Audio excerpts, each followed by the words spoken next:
Perbuatannya besar, perbuatannya besar,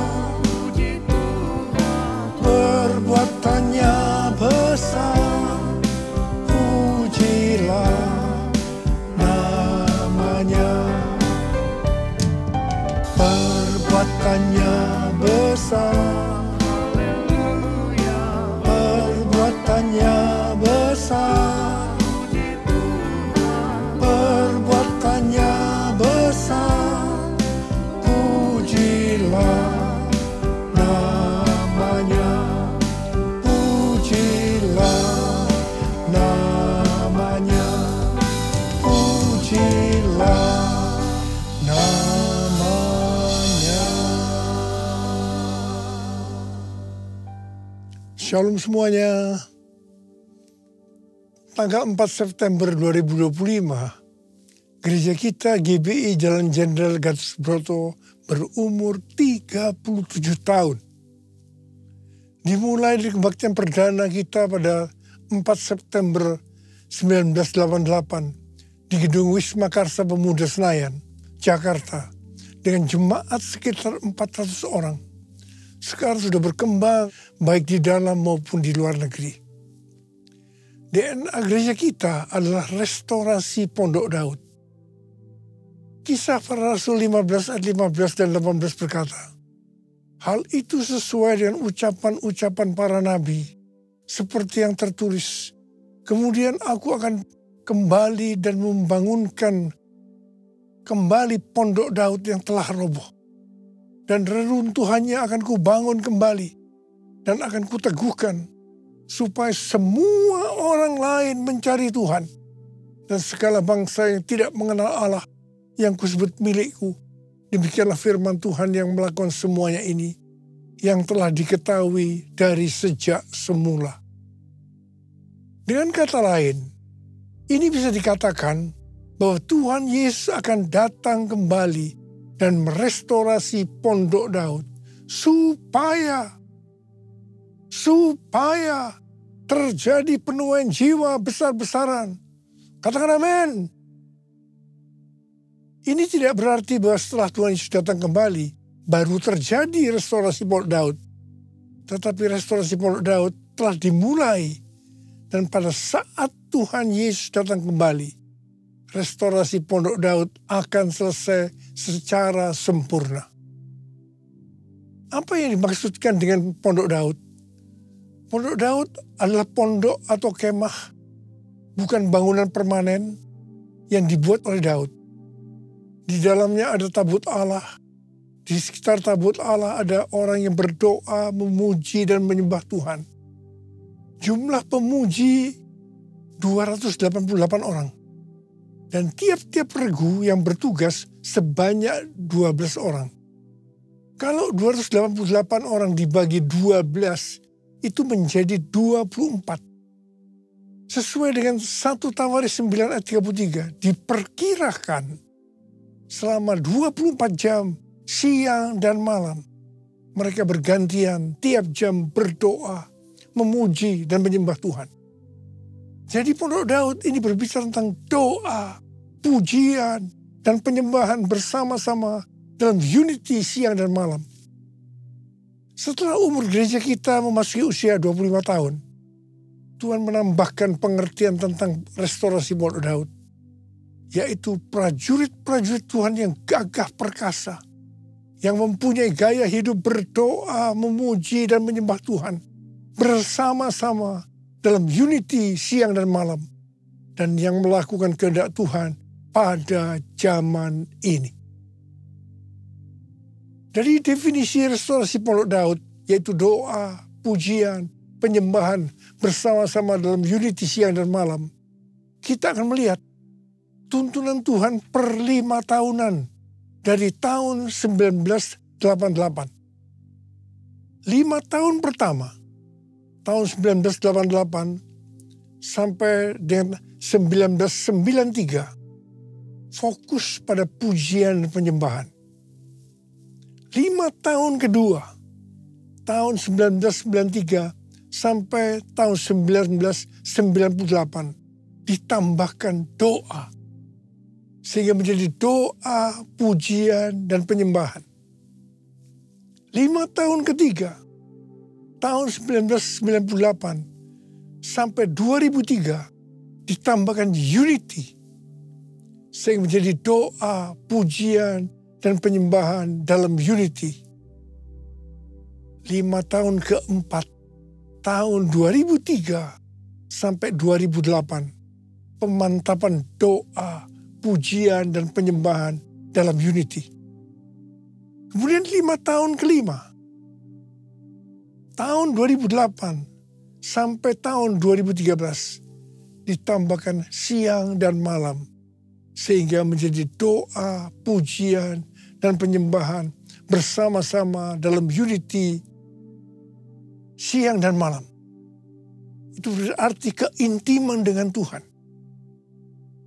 5 tahun ke-6, tahun 2013 sampai dengan 2018, Pentakosta ketiga. Kemudian tahun ke-7, 2018 sampai dengan 2023, Messenger of the Third Pentecost. Restorasi Pondok Daud akan mengakibatkan penuaian jiwa yang terbesar dan yang terakhir sebelum Tuhan Yesus datang kembali.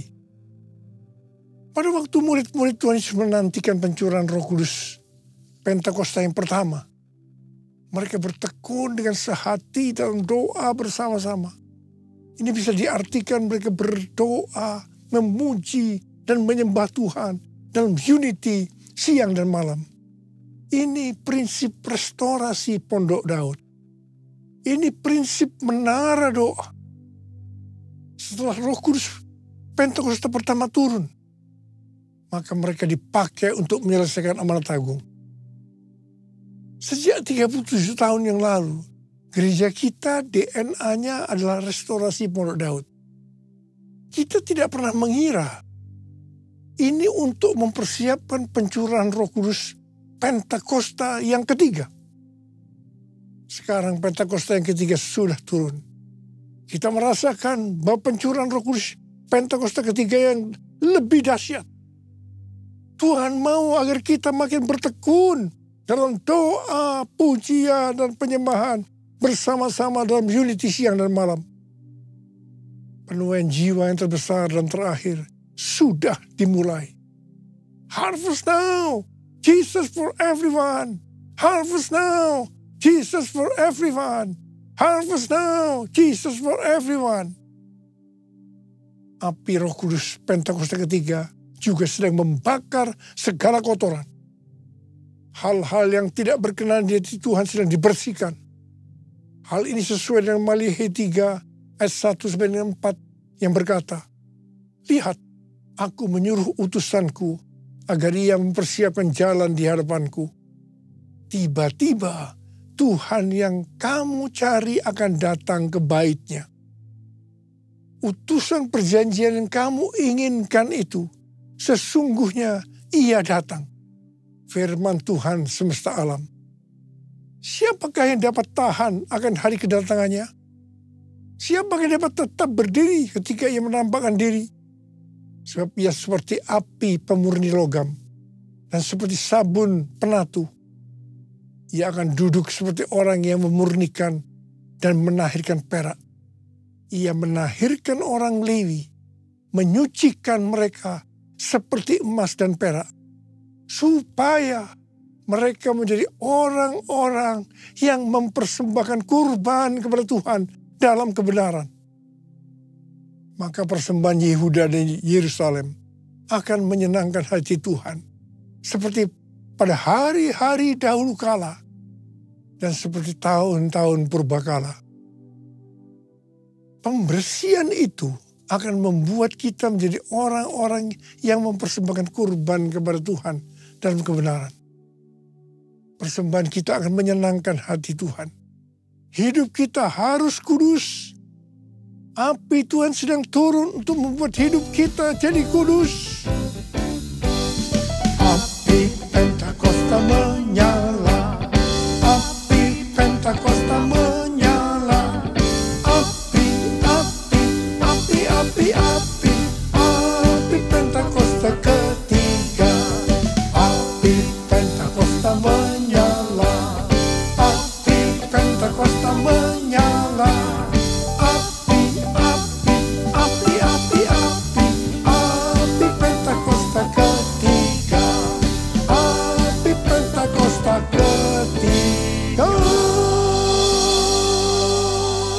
Kita bersama-sama dengan gereja-gereja di seluruh dunia percaya bahwa target untuk menyelesaikan amanat agung adalah tahun 2033. Perjalanan rohani kita sampai dengan tahun 2033 untuk menyelesaikan amanat agung bisa digambarkan sebagai berikut. Yang pertama, perjalanan bangsa Israel di padang gurun di bawah pimpinan Musa yang dipimpin tiang awan dan tiang api. Bilangan 9 ayat 18 sampai dengan 23 berkata, atas titah Tuhan orang Israel berangkat dan atas titah Tuhan juga mereka berkemah. Selama awan itu diam di atas kemah suci, mereka tetap berkemah. Ketika awan itu lama tinggal di atas kemah suci, orang Israel memelihara kewajibannya kepada Tuhan. Dan mereka tidak berangkat. Ada kalanya hanya beberapa hari awan itu di atas kemah suci. Atas titah Tuhan mereka berkemah dan atas titah Tuhan juga mereka berangkat. Ada kalanya awan itu diam hanya dari petang sampai pagi. Ketika awan itu naik pada waktu pagi, mereka pun berangkat. Baik pada waktu siang maupun waktu malam. Ketika awan itu naik, mereka pun berangkat. Berapa lama pun juga awan itu diam di atas kemah suci. Baik 2 hari, sebulan atau lebih lama. Orang Israel tetap berkemah dan tidak berangkat. Tetapi ketika awan itu naik, barulah mereka berangkat. Atas titah Tuhan mereka berkemah. Dan atas titah Tuhan juga mereka berangkat. Mereka memelihara kewajibannya kepada Tuhan. Menurut titah Tuhan dengan perantaraan Musa. Seperti perjalanan bangsa Israel memasuki tanah Kanaan atau tanah perjanjian di bawah pimpinan Yosua. Yosua 3 ayat 4 berkata bahwa perjalanan ini akan melalui jalan yang belum pernah dilalui sebelumnya. Perjalanan ini akan dipimpin oleh tabut Allah. Supaya tahu tuntunan tabut Allah, maka harus ada jarak sekitar 2000 hasta. Sekitar 914 meter. Perjalanan kita untuk menyelesaikan amanat agung dan memasuki tahun 2033 akan melalui jalan yang belum pernah kita lalui sebelumnya. Karena itu perjalanan ini akan dipimpin oleh Roh Kudus. Supaya kita tahu pimpinan Roh Kudus, maka kita harus banyak berdoa, memuji dan menyembah Tuhan dalam unity siang dan malam. Hidup kita harus kudus. Tanpa kekudusan kita tidak akan melihat Tuhan. Tanpa kekudusan kita tidak akan mengerti tuntunan Roh Kudus. Yang percaya katakan amin. Yang ketiga, Tuhan memberikan tuntunan kepada kita. Seperti yang ditulis dalam Yesaya 43 ayat 18 sampai dengan 21. Janganlah mengingat-ingat hal-hal yang dahulu. Janganlah memperhatikan hal-hal yang dari zaman purbakala. Lihat, aku hendak membuat sesuatu yang baru, yang sekarang sudah tumbuh. Belumkah kamu mengetahuinya? Ya, aku hendak membuat jalan di padang gurun dan sungai-sungai di padang belantara. Binatang liar akan memuliakan aku. Serigala dan burung unta. Sebab aku membuat air memancar di padang gurun dan sungai-sungai di padang belantara. Untuk memberi minum umat pilihanku. Umat yang kubentuk bagiku akan memberitakan kemasyhuranku. Di sini Tuhan memberikan kepada kita pengertian sebagai berikut. Cara-cara yang dipakai sekarang menuju tahun 2033 tidak sama dengan yang dipakai di zaman dulu.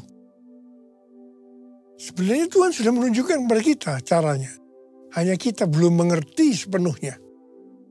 Membuat jalan di padang gurun dan sungai di padang belantara pada zaman itu merupakan sesuatu yang mustahil dapat dilakukan.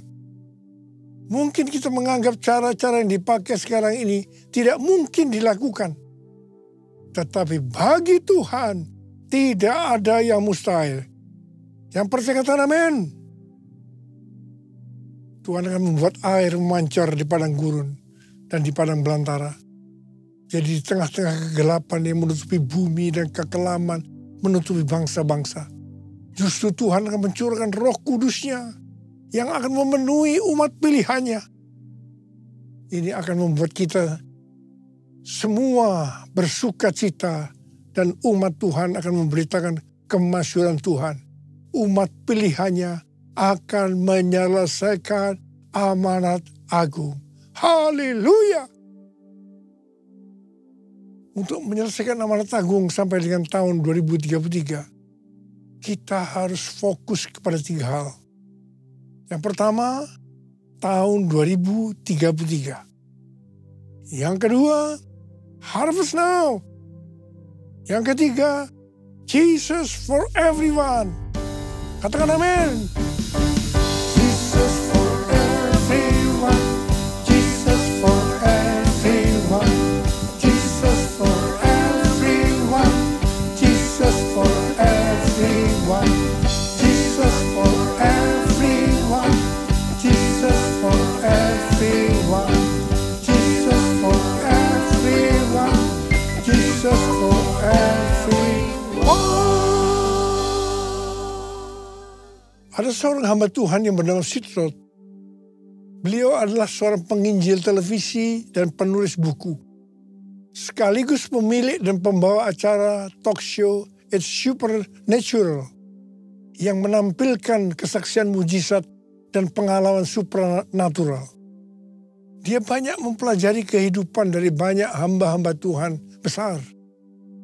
Dan dia menemukan bahwa satu rahasia besar di balik kuasa yang besar dari hamba-hamba Tuhan ini. Ternyata mereka punya satu kemiripan. Yaitu mereka punya kebiasaan berdoa berjam-jam dalam bahasa roh. Waktu dia bertanya kepada Yong Ki Cho, dampak dia berdoa dalam bahasa roh 6-8 jam setiap hari. Yong Ki Cho berkata, saya tidak mungkin punya gereja sebesar ini kalau saya tidak melakukan hal ini. Wow. Sudah lebih dari 1 tahun Tuhan menyuruh saya untuk lebih banyak berdoa dalam bahasa roh. Saya lakukan. Saya banyak berbahasa roh dalam setiap kesempatan. Saya diingatkan tentang Rasul Paulus yang berkata, aku berkata-kata dengan bahasa roh lebih dari kamu semua. Saya mulai digerakkan waktu minggu pertama bulan Agustus tahun 2025 di Balai Kartini. JIS. Dalam 2 kali kebaktian untuk berdoa dalam bahasa roh sebelum doa berkat. Ternyata Tuhan suruh saya melakukan hal yang sama di Modern Land pada minggu keduanya. Waktu itu Ibu Christina dapat penglihatan. Saya diberi mahkota dan tongkat serta jubah kerajaan berwarna ungu. Tuhan berbicara tentang otoritas untuk bangsa-bangsa. Pada bulan Agustus 2025, saya diberikan data tentang jumlah gereja, jumlah jemaat, dan jumlah kul. Saya terkejut karena kenaikannya sangat signifikan dibanding dengan data 1,5 tahun yang lalu. Saya tahu, ini juga disebabkan saya lebih banyak berbahasa roh dalam kurun waktu itu. Hari-hari ini saya melihat gerakan Roh Kudus Pentakosta ketiga bertambah dahsyat. Saya juga melihat lebih banyak orang-orang termasuk para pemimpin yang berapi-api, on fire. Saya menggarisbawahi tentang perintah Tuhan untuk lebih banyak berbahasa roh kepada kita semua. Kalau kita mau melihat mujizat yang dahsyat, lakukanlah itu. Yang mau katakan amin. Curahkanlah kuasa-Mu Tuhan, mujizat terjadi di tempat ini. Curahkanlah kuasa-Mu Tuhan, terjadi sekarang ini. Mujizat terjadi sekarang ini. Mujizat terjadi sekarang ini. Tuntunan Tuhan kepada kita untuk Jesus for Everyone tahun 2033 dimulai di Amsterdam tahun 2023 dengan tema Everyone. Kemudian tahun 2024 di SICC Indonesia, yaitu Everyone Asia dengan tema Reaching Every Person on Earth. Yang ketiga, melalui Planet Shakers Melbourne yang datang ke SICC tahun 2025. Kedatangan Planet Shakers bersama gembalanya, Pendeta Russell Evans dan istrinya Samantha, bukan kita yang mengundang, tetapi mereka mendapatkannya pada waktu acara Everyone Asia, bahwa mereka disuruh Tuhan datang di SICC untuk membawa api dan mengambil api. Kita mendapatkan tuntunan Tuhan melalui Pendeta Russell Evans yang berkata, saya di sini untuk mendeklarasikan, memperkatakan bahwa Pentakosta ketiga ada di sini, ada di sini. Gerakan Tuhan yang terbesar akan dinyatakan melalui kehidupanmu, kehidupanmu, kehidupanmu. Russell Evans dan tim datang membawa doa, pujian, penyembahan bersama-sama dalam unity siang dan malam. Dia melihat Pentakosta ketiga ada di sini. Artinya Pentakosta ketiga sedang turun. Kita harus banyak berdoa, memuji dan menyembah Tuhan dalam unity siang dan malam.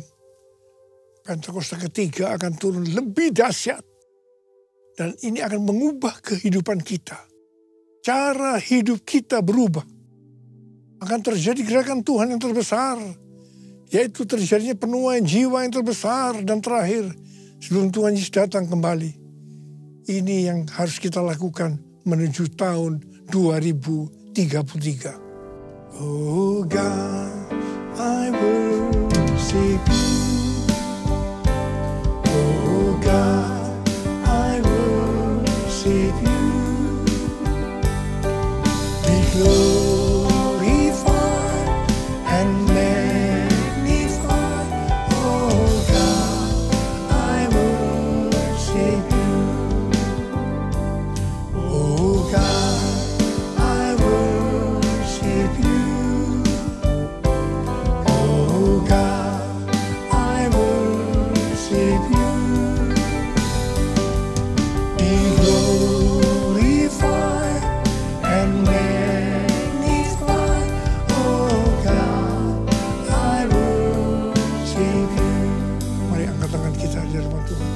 Mulai berbahasa Arab.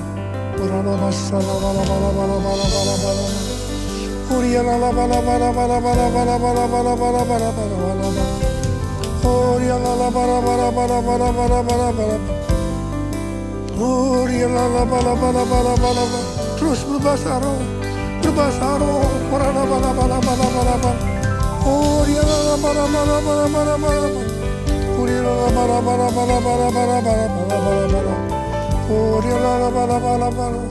Kamu berdoa buat anak-anakmu semua ini Tuhan. Pakai mereka, pakai mereka, pakai mereka. Cara hidup kami akan berubah ya Tuhan. Kami akan banyak memuji, menyembah Tuhan. Berdoa, memuji, menyembah. Roh Kudus Pentakosta dicurahkan lebih dahsyat lagi. Itu yang akan mengubahkan kami. Cara hidup kami berubah, berubah, berubah dalam nama Yesus, dalam nama Yesus. Dalam nama Yesus. Oh Yesus, terima kasih. Ora la bala bala bala bala. Oria la bala bala bala bala bala bala. Oria la bala bala bala bala bala bala bala. Ora la bala bala bala bala bala bala bala bala bala. Jesus, Jesus, Jesus, Jesus, Jesus. Amin.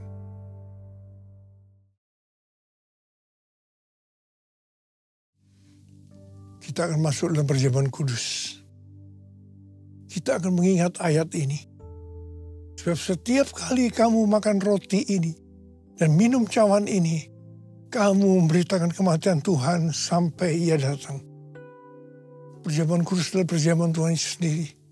Setiap kali kita masuk dalam perjamuan kudus, Tuhan Yesus selalu berkata, biarlah ini menjadi peringatan akan aku. Karena itu, mari arahkan hati kita kepada kebaikan Tuhan. Supaya kita lebih mengasihi Tuhan Yesus. Kita lebih mengasihi satu dengan yang lain. Bapa, siapakah kami sebelum kami mengenal Engkau? Kami semua orang berdosa. Upah dosa adalah maut, mati. Tapi Engkau yang tidak berdosa telah dijadikan dosa oleh karena kami. Engkau harus turun dari sorga mulia. Mati ganti kami dengan penderitaan yang luar biasa. Sungguh kalau kami pikirkan betapa baiknya Engkau ya Aba. Engkau jadikan kami sebagai anak-anak-Mu. Engkau tuntun, Engkau bela, Engkau lindungi, Engkau berkati, Engkau hajar juga kalau kami salah. Itu Engkau ya Aba. Kita akan diberkati Tuhan melalui perjamuan kudus. Tapi Tuhan mau kita makan dan minum dengan cara yang benar. Karena itu masing-masing sekarang berdoa. Lihat keadaan dirimu masing-masing. Jangan menyimpan dosa. Kalau ada dosa yang Tuhan ingatkan, harus kita selesaikan. Langsung minta ampun. Ampuni, ampuni, ampuni saya Tuhan. Ampuni, ampuni. Ampuni Tuhan anak-anak-Mu. Ampuni mereka, ampuni. Layakkan kami untuk masuk dalam perjamuan kudus. Kami akan masuk dalam perjamuan kudus dengan hati yang penuh ucapan syukur. Dalam nama Yesus kami berdoa. Amin. Mari angkat roti di tangan kanan kita tinggi-tinggi.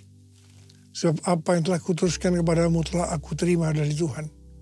Yaitu bahwa Tuhan Yesus pada malam waktu Ia diserahkan mengambil roti. Dan sesudah itu Ia mengucap syukur atasnya. Dia memecah-mecahkannya dan berkata, inilah tubuhku yang diserahkan bagi kamu. Perbuatlah ini menjadi peringatan akan aku. Saudara dikasihi Tuhan, bukankah roti yang kita pecah-pecahkan ini adalah persekutuan kita dengan tubuh Kristus? Mari kita makan dalam nama Yesus.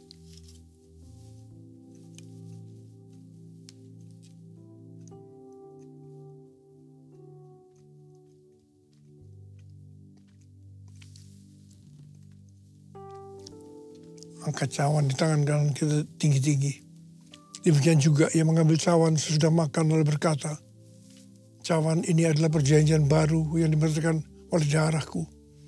Perbuatlah ini setiap kali kamu meminumnya menjadi peringatan akan aku. Sudah dikasih Tuhan, mengangkat cawan pengucapan syukur. Yang atasnya kita ucapkan syukur adalah persekutuan kita dengan darah Yesus. Mari kita minum dalam nama Yesus.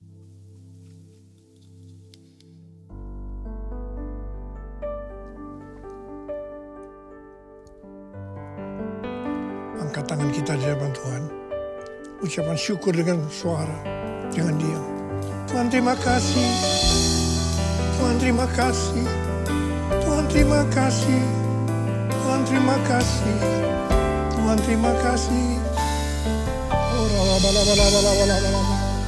Yesus terima kasih. Terima kasih. Terima kasih.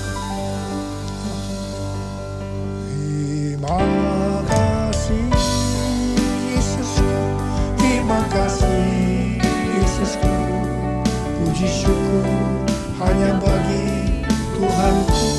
Terima kasih Yesusku, terima kasih Yesusku, puji syukur hanya bagi Tuhanku. Terima kasih. Terima kasih Yesusku, terima kasih Yesusku, puji syukur hanya bagi Tuhanku. Terima kasih Yesusku, terima kasih Yesusku, puji syukur hanya bagi Tuhanku. Puji syukur hanya bagi Tuhanku. Puji syukur hanya bagi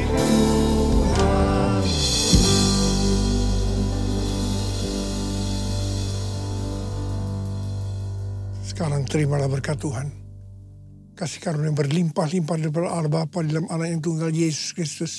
Persekutuan yang manis dengan Roh Kudus menyertai kita semua mulai hari ini. Sampai Tuhan Yesus datang menjemput kita di awan-awan. Dan bahkan sampai selama-lamanya. Yang percaya bersama-sama katakan, Amin.